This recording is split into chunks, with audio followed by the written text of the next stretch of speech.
71% dari bumi adalah air, dan air adalah komponen vital bagi kehidupan kita. Tetapi dalam beberapa dekade terakhir, volume air global yang bisa kita gunakan terus berkurang.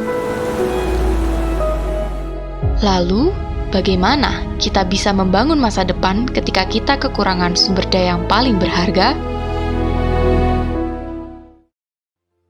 Kita dapat mulai dengan memahami betapa krusialnya air bagi kehidupan kita. Pertama, semua makhluk hidup di bumi, dari tumbuhan, hewan, hingga kita manusia membutuhkan air untuk bertahan hidup. Kedua, sungai, danau, dan sumber air lainnya memberikan kita energi serta menyuburkan area pertanian, sehingga kehidupan terus berjalan. Tetapi, karena bertambahnya populasi manusia, perubahan iklim yang terus terjadi dan masifnya pembangunan berskala global membuat volume air dunia terus berkurang. Ketika hal ini terus berlanjut akan berdampak ke berbagai aspek kehidupan manusia, mulai dari gagal panen hingga krisis air bersih. Krisis air juga menjadi penyebab utama tingginya kasus diare di Indonesia, dengan lebih dari 1.000 bayi dan balita meninggal dunia.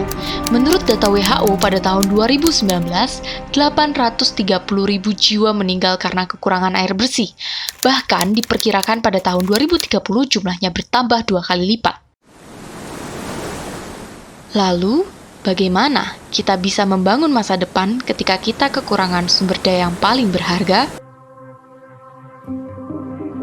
Saat ini kita memiliki teknologi untuk mengubah air laut menjadi air tawar, yaitu desalinasi. Konsep desalinasi sangat sederhana. Kita mengambil air laut, kemudian memisahkan komponen air dan garam sehingga didapat air tawar. Hingga saat ini terdapat 2 metode desalinasi, yaitu desalinasi termal dan reverse osmosis. Desalinasi termal adalah metode yang memanfaatkan energi panas untuk memanaskan air laut, kemudian uap didinginkan menjadi air tawar. Sedangkan reverse osmosis memanfaatkan tekanan tinggi untuk mendorong air laut melewati membran semi-permeable untuk memisahkan garam. Tetapi, baik metode desalinasi termal maupun reverse osmosis saat ini memiliki beberapa kekurangan.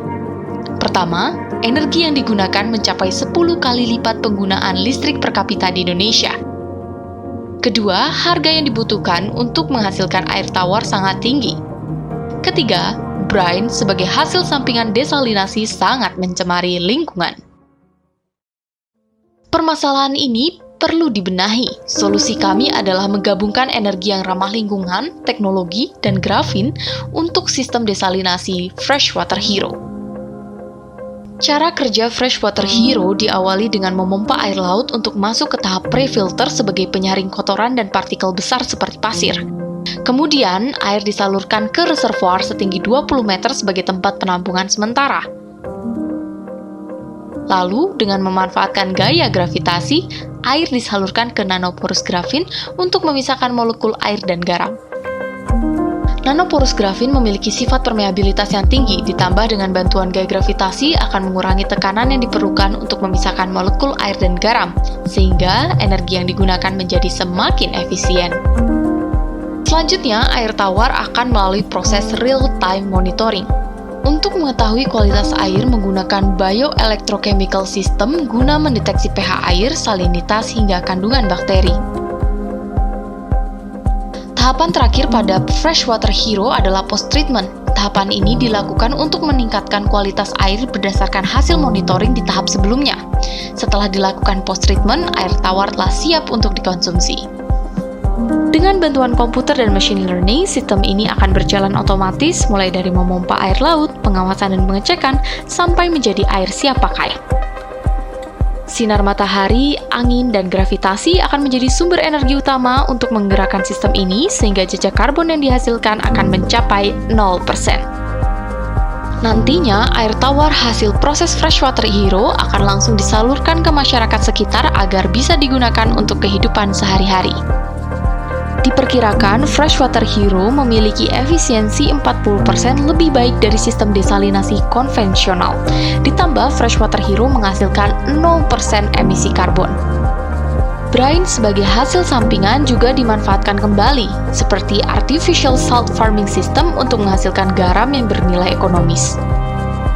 Brine juga memiliki kandungan litium yang sangat berguna sebagai bahan dasar baterai pada mobil listrik. Dengan manajemen yang baik, Brine tidak akan mencemari lingkungan. Perjalanan panjang masih perlu dilalui untuk melihat sistem desalinasi dapat bekerja di sekitar kita. Tentu diperlukan riset dan pengembangan lanjutan agar sistem ini dapat terrealisasikan. Tetapi kita harus berpikir optimis. Indonesia memiliki garis pantai terpanjang kedua di dunia, dengan panjang lebih dari 95.000 km, serta teknologi dan energi terbarukan yang terus berkembang secara mengesankan selama 1 dekade terakhir. Bayangkan di masa depan ketika sistem Freshwater Hero bisa kita nikmati di sekeliling kita.